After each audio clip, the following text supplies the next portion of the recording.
Je pense qu'on est arrivé à un moment où finalement la prise de parole est nécessaire parce que la planète, elle va tellement mal. On a besoin d'une révolution. Et il y a eu une révolution. En fait, c'est assez similaire à ce qui se passait avant la Révolution française, c'est-à-dire que c'est une situation intolérable et qu'au bout d'un moment, il faut une prise de parole. Et je pense que c'est le moment que les femmes prennent la parole. Et je pense que la prochaine révolution que ce monde a besoin au niveau social, bah, c'est les femmes qui vont l'emmener, quoi. En fait, la prise de parole permet de dire des choses qui étaient intolérables pendant des années, quoi. Enfin, des siècles. Dans le cinéma, la place de la femme dans le travail, l'égalité des salaires, tout ça c'est intolérable, c'est la base. La base de, d'un monde meilleur, c'est l'égalité entre la femme et l'homme. Là, je sais pas pourquoi tout d'un coup je suis. Je sais pas, hein. Ouais, je sais pas, ça me. C'est. J'échoue. Tu veux enlever ta veste? Ouais, peut-être. Je sais pas, j'ai peut-être bu trop de café. C'est que aujourd'hui, en fait, le monde va tellement mal qu'il faut trouver une solution où on va disparaître, où on va prendre il va y avoir un changement radical. Et toutes les révolutions, c'est toujours un peu dévastateur, c'est toujours un peu, on ne sait pas où on va aller, on doit changer quelque chose pour reconstruire autre chose. Et je pense qu'on peut faire confiance aux femmes aujourd'hui, c'est-à-dire la reconstruction, elle est, elles vont pouvoir la prendre en charge. Je pense que l'homme aujourd'hui n'est pas prêt parce qu'il est tout, en fait, il a jamais dû lutter pour exister. Son existence était normale, même dans les familles, partout, l'existence de l'homme, elle est normale. Tu sors, tu vas travailler, tu gagnes ton argent, tu as une famille, tu es un peu la femme, elle était toujours celle qui était derrière l'homme, qui aidait à maintenir en fait un système qui arrive à une limite, quoi. Une femme se préoccupe de la qualité de vie. Elle se préoccupe pas forcément de dominer le monde. La vision de la femme, elle est absolument pas la même que celle de l'homme. D'abord, la femme, on a une limite. L'homme, on a une limite. Par exemple, on peut avoir des enfants jusqu'à 40 ans. Un homme peut avoir des enfants, ça lui donne un espèce de sentiment d'éternité, tu vois, jusqu'à 80 ans, par exemple. Donc déjà, ces deux notions de temps font que la conception de la femme par rapport à la vie, elle est complètement différente. Elle sait que on n'est pas éternel. Quand tu vois les dictatures aujourd'hui, les mecs, même, tu vois, il n'y a pas de legacy. Personne ne pense qu'ils vont peut-être mourir un jour. Ils pensent qu'ils sont éternels, quoi. C'est-à-dire que l'homme a ce côté d'éternité où il y a une recherche de l'éternité, tu vois. La femme, elle a une autre notion du temps et elle sait que dans le temps qu'elle lui a imparti, il faut qu'elle puisse construire quelque chose. Et ça, tu le vois dans toutes les familles. Bon, je ne veux pas dire que toutes les femmes sont comme ça, mais la plupart des femmes sont comme ça. C'est-à-dire qu'elles veulent sauver leur famille, avancer, évoluer, et elles pensent à un groupe plus qu'à une individualité. L'homme pense à lui, que sa place dans la société, son pouvoir, son truc de domination, etc. C'est comme ça, quoi. Donc je pense qu'aujourd'hui, c'est le moment que la femme prenne la parole et que ce monde change. Et c'est pas moi qui dis ça, c'est plein d'auteurs féministes, etc., qui disent que ça va être la révolution des femmes. Et on le voit partout. On le voit dans la musique, des prises de parole. Là, je viens des jeunes yéménites, donc on sait ce que c'est, qui prennent la parole, qui font des clips en short, en fumant des clopes. C'est-à-dire que c'est au bout d'un moment le rôle de la femme, la sainte avec des ailes derrière. C'est pas bon pour nous non plus. C'est pas même le rôle de la mère change. Les mères d'aujourd'hui, c'est pas celle qui va cuisiner toute sa vie et se sacrifier pour ses enfants et compter. Non, c'est une femme qui va dehors, qui a pas peur, le monde lui appartient. C'est une aventurière et ça ne l'empêche pas d'être une bonne mère, ça ne l'empêche pas d'être quelqu'un de magnifique et ça on peut pas le condamner. Et aujourd'hui, je vois que l'homme est fragilisé dans nos métiers, partout, parce qu'en fait, du coup, ce rôle dominant, ils ne l'ont plus par rapport à la femme. Et ça leur fait peur, parce que quand on adore, enfin, c'est dans la nature de l'homme, dominer, contrôler, fait que c'est ça qui te donne ta force. Et aujourd'hui, il y a un gros clash entre l'homme et la femme, et on le voit partout. Voilà, c'est des conversations à plus en finir avec les potes et tout ça. Et parce qu'ils se disent, qu'est-ce qui se passe, quoi. Tout d'un coup, cette femme qui est soi-disant là pour me back-up, pour s'occuper des enfants, pour éventuellement travailler, emmener de l'argent à la maison, mais il ne faut pas qu'elle prenne trop de place, etc. C'est-à-dire ce rôle du mâle dominant dans la famille, il est en train de s'écrouler, quoi. Et c'est magnifique, parce que ça ne marchait pas. On est arrivé dans un monde où je sais pas ce qu'ils ont fait, quoi. Je comprends pas, quoi. Il y a des guerres partout, ils vendent des armes, ils font du trafic de drogue, ils veulent faire de l'argent, ils pensent pas à l'humain.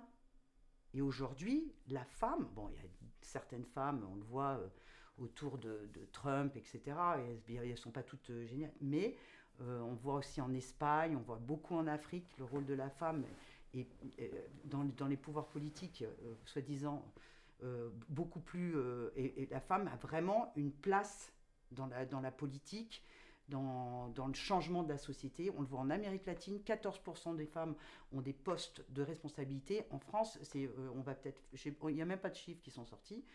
Donc la place de la femme en France, il y a beaucoup de choses à faire, quoi. Il y a beaucoup, beaucoup, beaucoup, beaucoup de choses à faire. Parce que soi-disant, on a une image romantique de l'homme français, etc. Gna gna gna, mais finalement, ce romantisme derrière des histoires d'amour, derrière tout ça, et ben, en fait, on est bercé par une illusion qui est le couple, etc. Mais au bout d'un moment, ça nous met dans un carcan où on ne peut pas se libérer, quoi. On ne peut pas se libérer parce qu'on a peur de perdre notre mari, peur de beaucoup de choses, quoi, de briser cette cellule familiale. Ça fait peur, ça. Changer, c'est tout le temps difficile parce qu'il y a plein de choses qui nous empêchent de changer. Et aujourd'hui, j'ai un sentiment général, et je le vois dans Cristal, etc. C'est magnifique, c'est une prise de conscience de se dire, voilà, on ne va pas avoir peur de ne pas avoir de mari, on ne va pas avoir peur de ne pas avoir de métier, parce que moi, par exemple, dans mon métier, dès qu'on ouvre notre bouche en réunion, et pourtant c'est nos budgets, etc., je sens, c'est-à-dire on nous écarte. On devient un espèce de paria indépendant parce qu'on ne fait pas, on est quelqu'un qui n'a pas un schéma normal. Le schéma normal de la femme dans le travail, c'est tais-toi.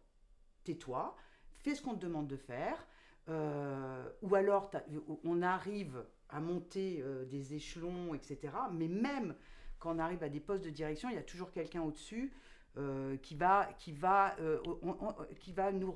regarder la femme comme un potentiel problème. Mais c'est depuis toujours, quoi. C'est-à-dire que ça peut même nous appartenir, c'est notre budget, c'est notre argent. Vous avez des équipes d'hommes qui vous conseillent et qui vous conseillent toujours de ne pas prendre de risques. Le risque, c'est eux qui le prennent.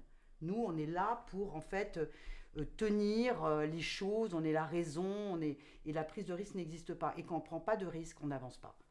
Donc, voilà. Cet auteur nigérien, Chimamanda Ngozi, extraordinaire, quoi. Elle sait. Et elle sait, en plus, elle a les mots, elle est ultra brillante, et elle raconte le parcours d'une femme noire, en l'occurrence, parce que ça, on parle des femmes, là, en général, mais la femme noire, aujourd'hui, il y a de quoi devenir révolutionnaire. Je veux dire, ça va être Robespierre, les têtes, elles vont être coupées, parce que c'est trop d'écrasement, quoi. C'est trop... comment en 2018, il faut qu'il y ait 16 femmes qui marchent sur les marches du Festival de Cannes pour parler de la place de la femme noire dans le cinéma, quoi. En France, quand en même temps, le prince, je sais pas quoi, anglais, se marie justement avec une carteronne africaine, quoi. Donc on est ultra en retard en France. Mais vraiment, quoi. On a eu un président noir aux États-Unis, la cour royale se marie, et nous, on est encore dans des problématiques où des femmes doivent encore dire on n'est pas des noirs, on est des actrices, quoi. Donc il y a vraiment un problème aujourd'hui, un énorme problème. Et quand on met les gens justement avec un couvercle au-dessus pendant des années, et que la parole commence à s'ouvrir, c'est là que les révolutions arrivent. C'est la rage. Et c'est pour ça que souvent, il y a des discours qui sont hyper... et ça, et les hommes ne supportent pas les femmes qui parlent comme moi, quand même. Ça, ils détestent, quoi. Il faut parler doucement, il faut savoir se tenir, il faut surtout pas être énervé, il faut pas être en colère, il faut tout accepter. Et le truc de c'est le truc de la superwoman, l'Amazone, vas-y. Et ben en fait, c'est un truc qui va contre nous, quoi. Parce que c'est une image de la femme qui, soi-disant, doit bosser 4 fois plus que les hommes, doit élever des gosses, et surtout doit se taire. Voilà. C'est ça. On aime cette femme forte. Moi, je déteste qu'on me dise « Ah, mais t'es forte, quoi. » Non, je suis pas forte. Je veux juste être une femme libre et j'ai pas envie de m'avaler toutes les conneries de tout le monde et justement rien dire, quoi. Dans Safe Place, je trouve que c'est essentiel parce que là on vient de parler uniquement de la prise de parole, de l'écrasement, mais il y a aussi en plus les violences faites aux femmes. Ça, là, on vient juste parler d'un truc c'est ta place dans la société, quoi. Mais les violences faites aux femmes, parce qu'effectivement, la femme est plus physiquement, on n'est pas aussi forte que l'homme. Donc l'homme peut avoir un pouvoir physique sur nous et peut justement nous manipuler par la peur de se prendre un mion dans la gueule, quoi. Et ça s'appelle... le problème, c'est que, par exemple, en Europe, on parle de l'Europe, 3 femmes sur 5 vivent des violences, que ce soit intellectuelles ou physiques, en Europe. C'est-à-dire qu'elles rentrent le soir après leur boulot et elles tombent sur un mari qui est frustré de je ne sais quoi et qui va lui taper sur la gueule, ou etc. Ou des jeunes filles qui ne comprennent pas exactement, parce que on met longtemps à comprendre qu'on n'est pas, on nous a pas appris de petite en dire tu n'es pas l'égal à l'homme. Moi, j'ai grandi en pensant que mon frère, c'était pareil que moi.